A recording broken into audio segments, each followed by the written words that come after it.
that whatever upside that he is making, he's not parting away with the entire upside.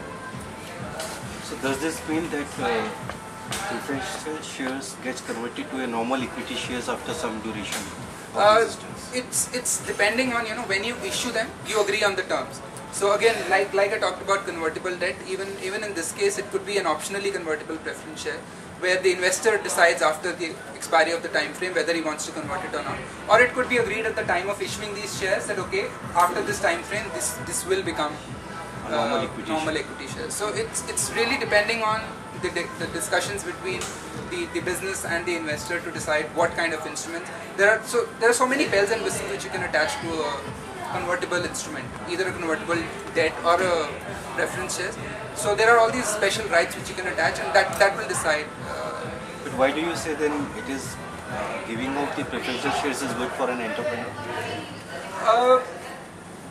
Because of the fact that if it's a convertible debt, so I'll compare it with all three.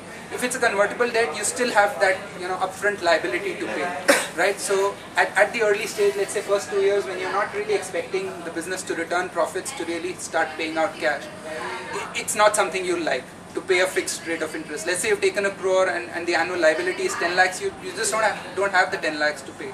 So that's how it's better than convertible and the fixed debt. And how it's better than equity is that you only get to part with the profits if you make profits. So if you've made certain profits, then you pay, let's say 15% is the preference dividend that you've agreed.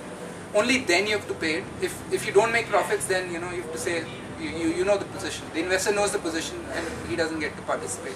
And if your business also starts doing well, let's say you make 40% profit, then also you only have to part with 15%. Of course, when I talk of special rights, there could be participation in upside also. So what it means is that, first you pay 15%, then the entrepreneur takes 20% on his capital, and then whatever is the surplus could be shared equally. Those kind of rights and privileges could also be agreed, once you get to the negotiation stage. So it's like a convertible debt, but without the commitment of giving the...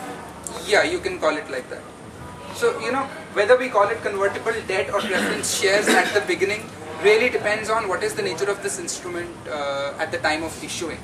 So in a debt, the interest has to be mandatorily paid, and in case of preference shares, the dividend is not compulsory to be paid. It's not mandatory, it's only if you make profits. Yeah. And so that's what is decided. Correct. Otherwise, 2 years out, both instruments might start looking exactly the same. With those same kind of rights, with the same kind of conversion ratios, whatever you agree on, these could both be. The shareholder of such shares